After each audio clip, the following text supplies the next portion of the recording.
On va s'intéresser maintenant à cette idée de Donald Trump là, qui a l'intention d'imposer une surtaxe qui pourra être très importante sur les médicaments importés.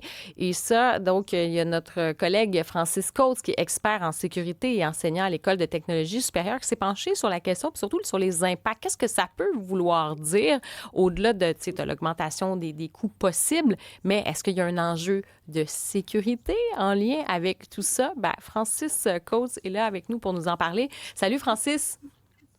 Bonjour Karima, ça va bien? Ben ça va très bien. Ben déjà, peut-être pour ceux qui n'ont pas suivi là, à la maison puis qui se disent, OK, là, de quoi on parle? Donald Trump qui a décidé maintenant, bon, on le sait, il y a toute cette idée de cette fameuse guerre tarifaire, il se penche sur plein de produits. Ben là, il y a dans le viseur aussi les médicaments, les produits pharmaceutiques. Oui, on parle de tarifs, hein. On a parlé de tarifs qui allaient monter jusqu'à 150 probablement 250 sur les médicaments produits à l'extérieur des États-Unis. Alors, il y a beaucoup de gens qui regardent ça d'un point de vue un petit peu, on va dire, économique, là, en disant, ben, tu sais, c'est de ramener des jobs aux États-Unis, etc. Donc, les différences au niveau des importations-exportations avec différents pays, etc. Moi, je le regarde d'un autre niveau. Moi, je veux le regarder au niveau de la sécurité. Et là, ici, je me ferai pas d'amis aujourd'hui, Karima. Moi, je me fais pas beaucoup de nouveaux amis depuis quelque temps parce que moi, je suis un peu centre-droit.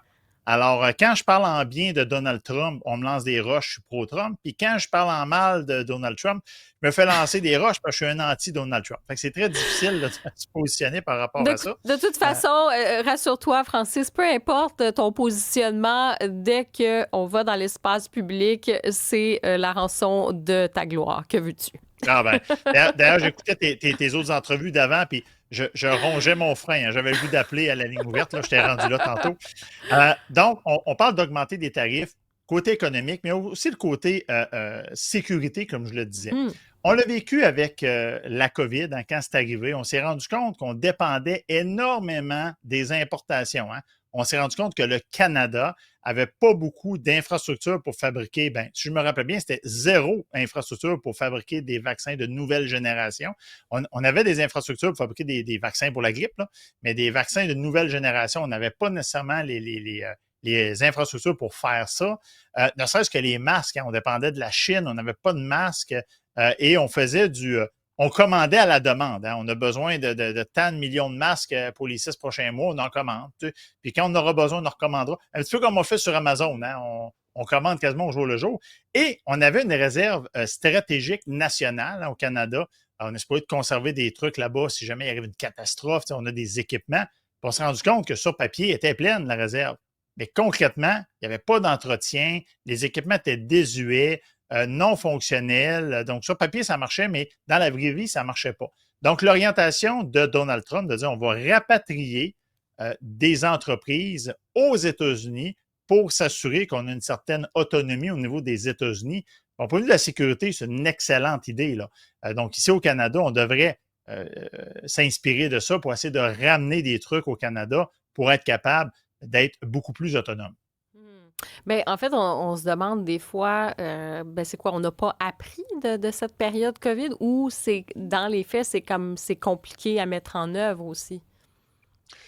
Bon, on a une espèce de culture, Karima, de l'ouverture à l'autre, hein, de le Hakuna Matata, le monde, c'est un grand pays, il n'y a plus de frontières. On a un peu cette vision-là utopiste au Canada et de dire qu'on est, on est tous des amis dans le monde. Mais on l'a vu quand ça a été la COVID, hein. Quand on a commencé à sortir les premiers vaccins, ben, c'était les gens qui avaient le plus accès à ces vaccins-là. On a voulu réserver des vaccins, on a envoyé des avions pendant la nuit aller chercher des vaccins. Donc, il y avait une course aux vaccins et là, c'était au plus offrant. C'est à qui il va payer le plus, avec qui on a des ententes, etc. Et ben, ça, quand ça va bien, c'est pas pire. Mais là, on a vu qu'avec les États-Unis, il y a certaines relations économiques, certaines relations stratégiques, militaires qui ne sont plus les mêmes. Donc, il va falloir qu'il y ait une adaptation à ça. Et au Canada, on a cette vision-là, un petit peu que tout le monde est gentil, tout le monde est les fins. Mais il faut penser que non, on a la sécurité de la population canadienne à assurer avant tout. Et il faut ramener, même si ça coûte un peu plus cher, il faut ramener certains produits critiques dont on dépend ramener la production ici ou avoir un allié très, très, très solide. Mais on avait un allié très, très, très solide qui était les États-Unis. Et les États-Unis sont en direction du protectionnisme de manière très, très, très agressive. Et on se rend compte qu'on peut moins compter là-dessus. Donc, il va falloir qu'on prenne des décisions de notre côté. Même chose au niveau numérique. Hein, on a parlé d'avoir une souveraineté numérique au Canada parce qu'on se rend compte qu'on dépend beaucoup des systèmes américains. On a vu les médias qui se sont fait couper l'accès à Meta. Demain matin, il pourrait arriver plein d'affaires qui feraient qu'on aurait pu accès à certaines infrastructures de télécommunications Internet qui ferait qu'on serait un petit peu, on reculerait de 50 ans là, en matière technologique. Et parlons justement là, de ce qui se passe au fédéral là-dessus, là, sur la cybersécurité notamment de ces infrastructures. Il y a une loi, là, on s'en va vers ça aussi. Peut-être nous dire, est-ce qu'il y a des choses qui se font en ce sens-là? Il y a des choses qui se font, mais là, on est dans les affaires un petit peu. Je ne veux pas dire que c'est du cosmétique, mais on s'en va souvent dans la mauvaise direction. Là, il y a un mot qui est à la mode ces temps-ci, c'est IA. Hein, tout est IA. Hein, votre brosse à dents, là, on met IA sur un poêlon là, en métal, puis tout d'un coup, on va en vendre plus. Là, Donc là, on a eu la même situation avec tout ce qui est cybercriminalité, tout ce qui était cyber. On a le ministère de la cybersécurité du numérique au Québec.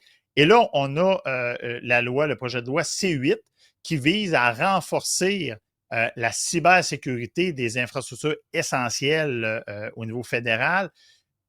Et encore là, on est en train de protéger des trucs au niveau cyber, mais d'endroits qu'on ne barre même pas les portes, d'endroits qui n'ont même pas de filtrage de sécurité, qu'on peut avoir quelqu'un qui compromette physiquement le site, mais on a un méchant bon coupe-feu, et ça c'est bon, ça c'est la cyber. Alors, il faut faire attention parce que des fois, on a une vision tunnel, ça paraît bien, on fait de la cyber, comme le gouvernement fédéral qui a annoncé de la recherche. Ah, je pense qu'on vient de perdre Francis. Je pense qu'on a perdu Francis. Bon, on a compris ce qu'il a dit à tout le moins là-dessus, là, que c'est des enjeux vraiment de sécurité, même nationale, tout ce qui est aussi même l'approvisionnement, les médicaments. Puis il faut aller quand même beaucoup plus loin à ce chapitre. Alors, c'était Francis Coates, expert en sécurité et enseignant à l'École de technologie supérieure de Montréal. Merci beaucoup. Bon, ben Francis, je te remercie. Je suis de retour pour le salut de la fin quand même. C'est pas pire. Au moins, on t'a rattrapé. Ben, tu as 15 secondes là, pour nous dire en terminant là, ce qu'on surveille en 15 secondes. Ce qu'il faut surveiller, il faut revenir à la base. Là. OK?